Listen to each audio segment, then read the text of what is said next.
Can a single thought blaze a path through an unbridled storm? Lysandra whispered those words into the dying embers of her city, the orange glow dancing across her mother's broken pottery. In her trembling hand, she held a small wooden tablet carved with ancient lines. He suffers more in imagination than in reality. It was her master's final gift, an ember of stoic fire to guide her through the ashes. Before dawn, Sulla's legion shattered the gates of Athens. Lysandra, a humble potter's daughter, watched her world unravel in acrid smoke and clashing steel. By sunset, she was on the road, a satchel slung over one shoulder, her tablet pressed against her heart.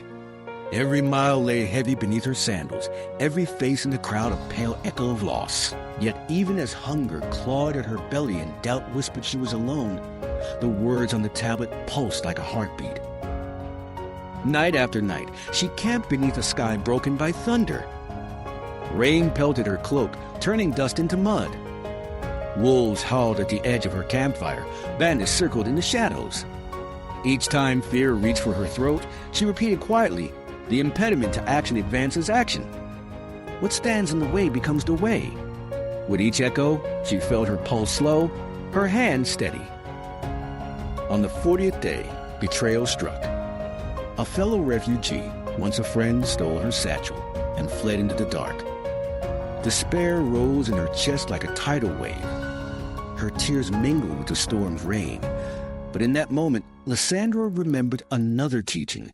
It's not what happens to you, but how you react to it that matters. Her friend's betrayal was external. Her response was hers alone to command. Calm as a mountain peak above the storm, she fashioned a crude sling from leather scraps, recovered her precious tablet, and pressed on. When water ran scarce, she crushed shards of broken vase into charcoal, filtering the river's murk until it ran clear. Every hardship carved her will sharper than any blade.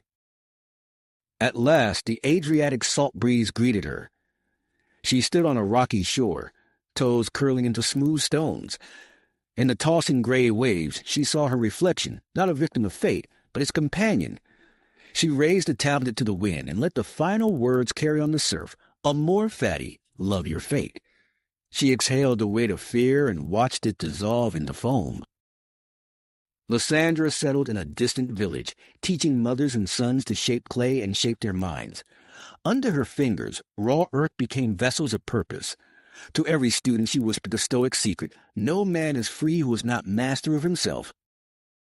And so, through loss and betrayal, storm and shadow, she discovered the greatest fortress ever built stands within. In surrendering to fate, she found her truest power.